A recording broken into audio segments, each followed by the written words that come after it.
చిన్నప్పటి నుంచి కూడా మాది ఒక క్రిస్టియన్ బ్యాక్గ్రౌండ్ ఫ్యామిలీ అన్నమాట. మా తండ్రి గాని, మా తల్లిదండ్రులు గాని ఇద్దరు ఇరువైపులు కూడా వారు యేసు ప్రభుని నమ్మిన వారు. ఇప్పుడు నేను పుట్టిన తర్వాత వారు యేసు ప్రభుని నమ్ముకున్నారు. ఆ విధంగా మేము ప్రభువులో ఉన్నప్పుడు మా తండ్రి గారు 2008 జూన్ 30వ తారీఖున పరిచర్యకి మేము ఇప్పుడు పరిచర్య చేస్తున్న ప్రాంతానికి పిలువబడ్డారు.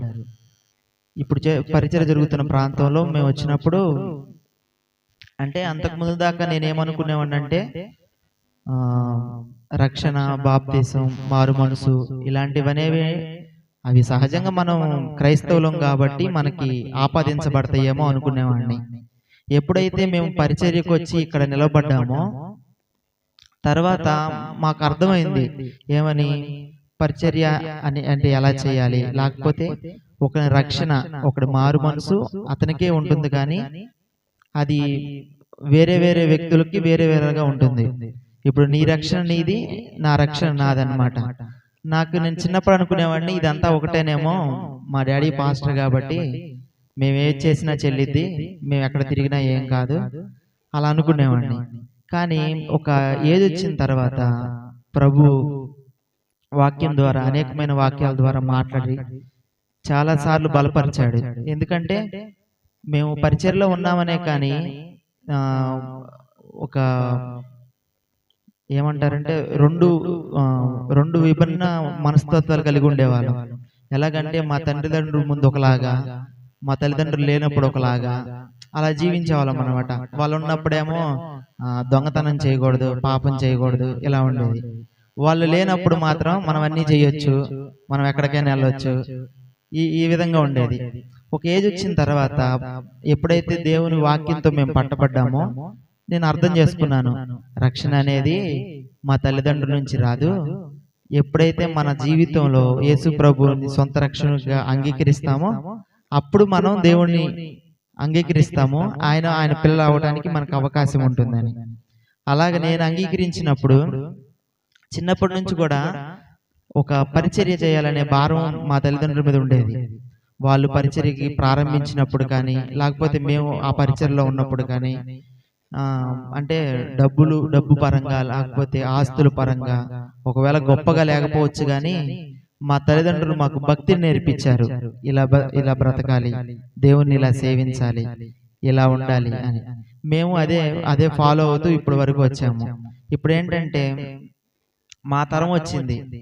నేను మీ అందరికి చెప్పేది ఒకటే మాట, ఈ రోజుల్లో పరిస్థితులు ఎలా ఉన్నాయంటే మన రక్షణను మనం కాపాడుకుంటూ సువార్త ప్రకటించాలి. ఈ రెండు పనులు. ఫస్ట్ ఏంటిది, మన రక్షణను మనం కాపాడుకోవాలంటే ఏం చేయాలి? మీ చర్చిలో ఏదైతే నియమించిన కూడికలు ఉన్నాయో వాటన్నిటికీ మీరు ముందు రావాలి.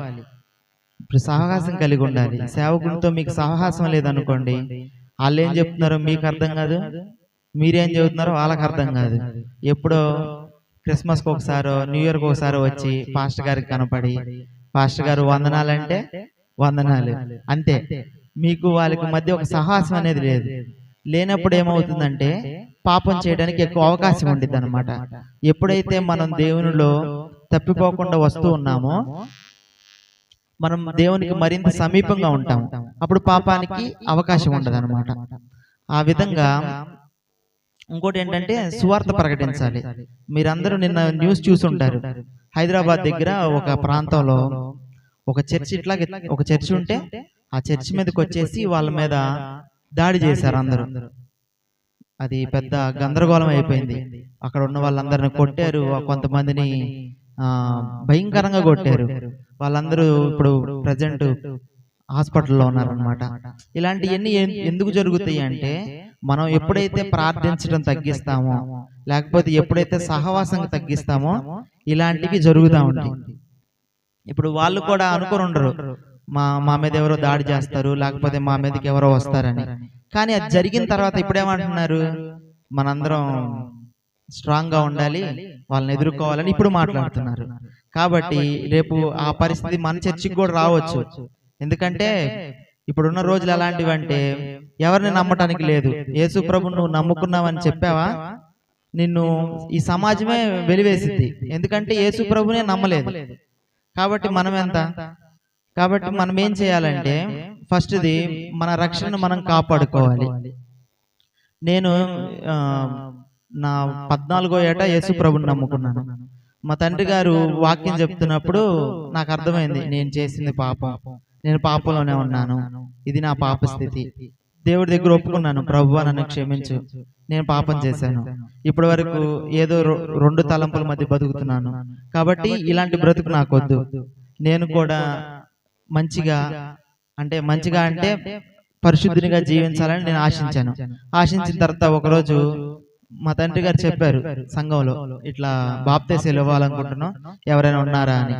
మా తమ్ముడు నేను ఒకేసారి మరి బాప్తీసం పొందడానికి దేవుడు కృప చూపించాడు అనమాట. అట్లాగా మేము ఎప్పుడైతే ఈ మార్గంలోకి వచ్చి మా తండ్రి గారు చెప్పింది కానీ లేకపోతే అనేక మంది సేవకులు చెప్పేది ఎప్పుడైతే విన్నామో మాలో ఒక తెలియని ఆనందం వచ్చింది. చాలా సార్లు ఈ పరిచర్యలో ఉన్న భారాలను బట్టి అసలు విసిగేసిద్ది అనమాట. ఎందుకంటే కొంతమంది వచ్చామో సేవకుని ఒక విధంగా చూస్తారు, ఇంకోళ్ళు వచ్చేమో ఇంకో విధంగా చూస్తారు. పరిచర్యమో జరగదు, కొన్నిసార్లు తిండి ఉండొచ్చు, కొన్నిసార్లు ఉండకపోవచ్చు. ఏదైనా మనకు అవసరం అనుకో మనం అడగటానికి కూడా వీలు ఉండదు, ఎందుకంటే మన పరిస్థితి అలా ఉండిద్ది. ఇప్పుడు మేమున్న పరిచర్య కూడా రోజు ఎంతో కష్టపడి ఆ పరిచర్య కడుతూనే ఉన్నాం. ఇప్పుడు కూడా మందిర పనులు జరుగుతూనే ఉన్నాయి. ఇప్పుడు ఇలాంటి సమయంలో మనం ఏదన్నా అడగాలనుకోండి, మనం అడగలేము, ఎందుకంటే మన పరిస్థితి మనకు తెలుసు. కాబట్టి దీన్ని బట్టి మేము ఏమి అడగలేకపోయేవాళ్ళం.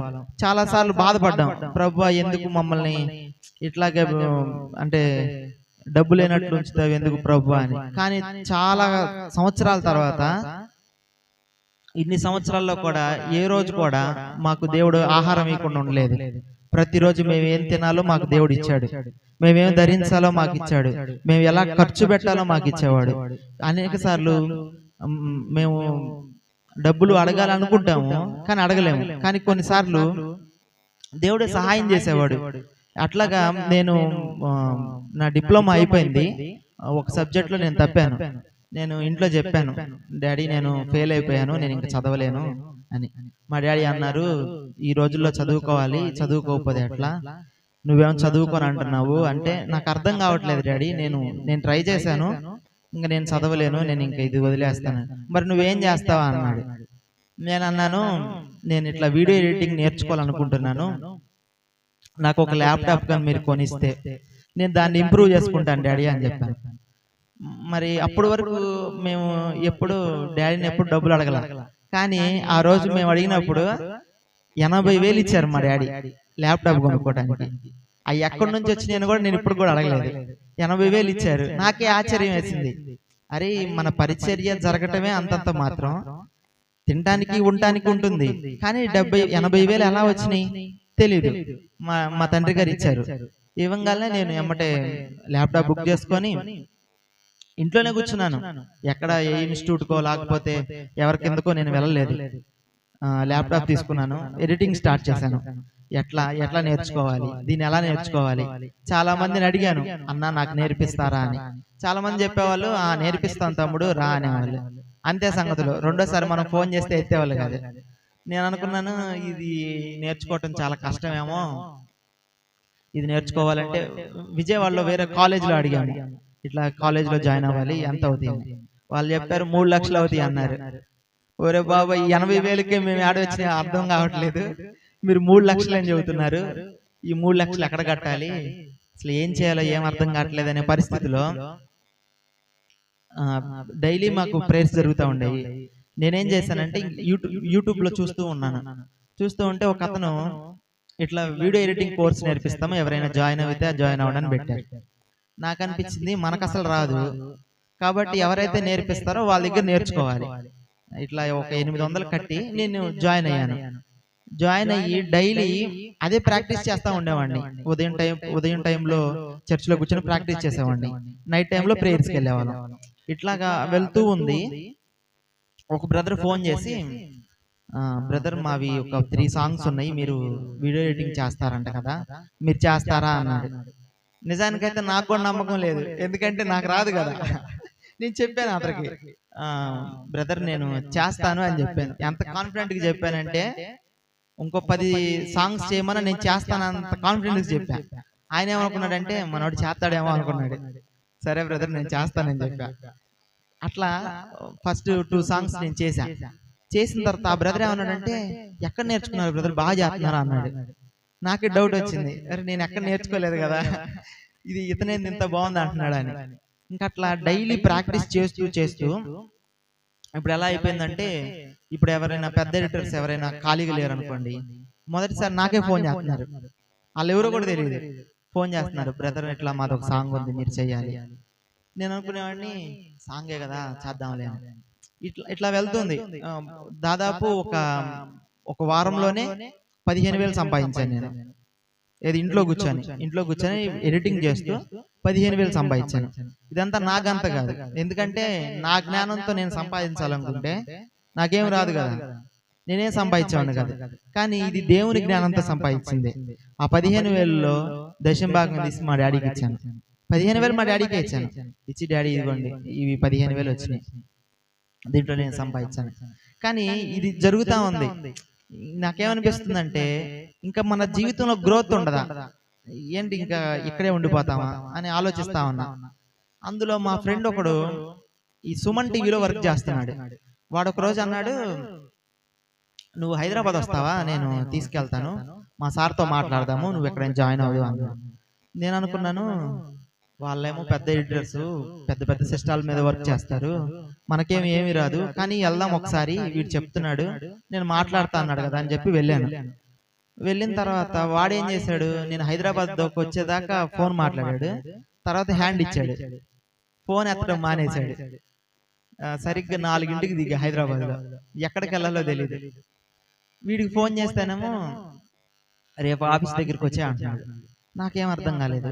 అరే వీడిని నమ్ముకొని మనం వచ్చాము, వీడేమో ఇప్పుడు ఫోన్ ఎత్తట్లేదు, ఏం చేయాలా అని ఆలోచిస్తుంటే మా తమ్ముడు వాళ్ళ ఫ్రెండ్ ఒకడు హైదరాబాద్లో వర్క్ చేస్తున్నాడు. వాడికి ఫోన్ చేశా, తమ్ముడు ఇట్లా నేను హైదరాబాద్ వచ్చానంటే, అన్న మా రూమ్ ఖాళీగానే ఉందన్న, మీరు రండి ఉండేళ్దురు అన్న. సరే వీడు రమ్మన్నాడు కదా అని చెప్పి మా తమ్ముడు వాళ్ళ ఫ్రెండ్కి రూమ్కి వెళ్ళాను. వెళ్ళి అక్కడ బ్యాగ్స్ అన్ని పెట్టేసి స్టూడియో దగ్గరికి వెళ్ళి వాళ్ళు అన్నారు, ఒక రఫ్ కట్ ఇస్తాము, నువ్వు దాన్ని కట్ చేసి చూపించు, వర్క్ నచ్చితే తీసుకుంటాము, లాగితే లేదో అన్నారు. సరే వెళ్ళాను, అక్కడ చేశాను.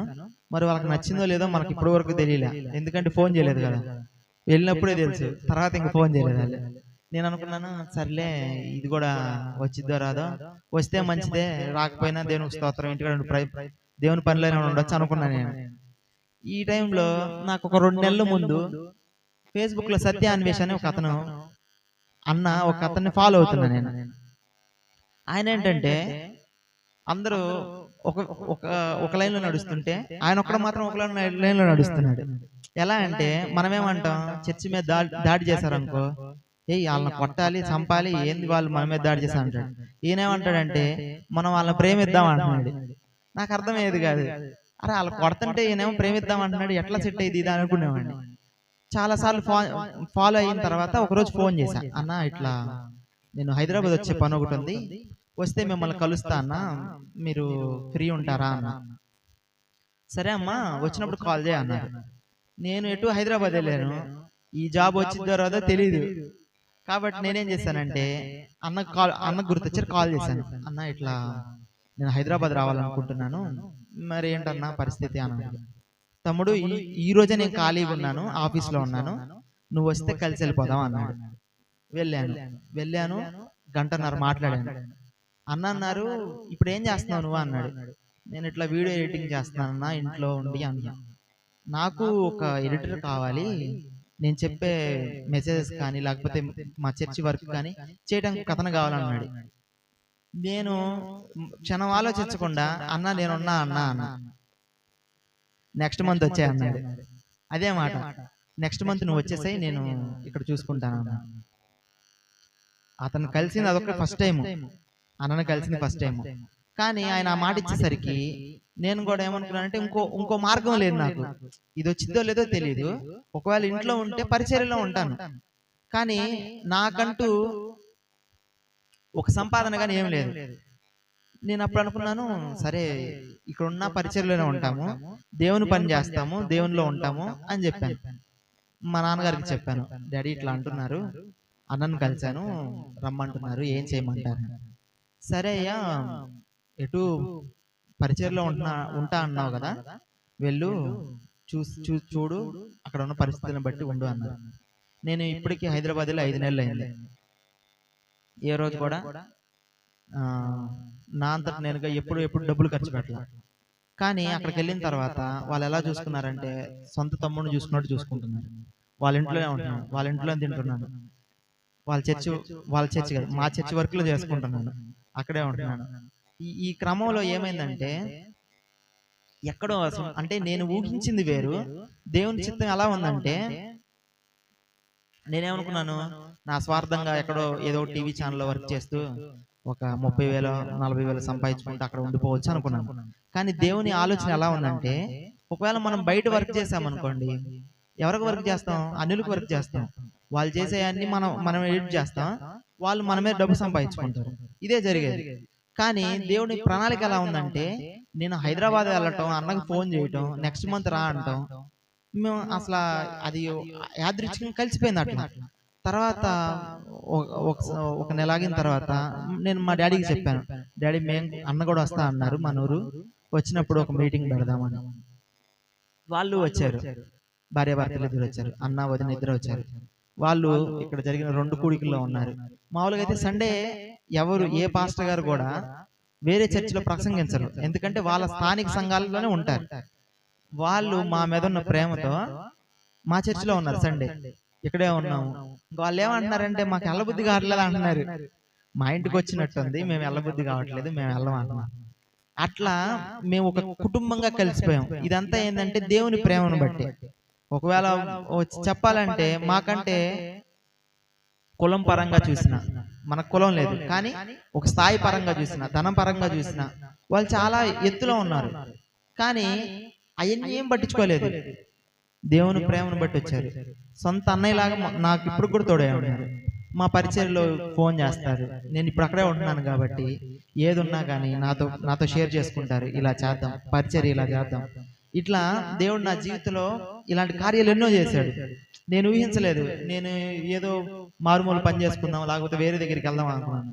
కానీ నా ఆలోచనలన్నీ వేరుగా ఉన్నాయి. ఎందుకంటే ఆయన ప్రణాళికలో మనం ఉంటే ఆయన నడిపిస్తాడు, మనం నడవాల్సిన అవసరం లేదు.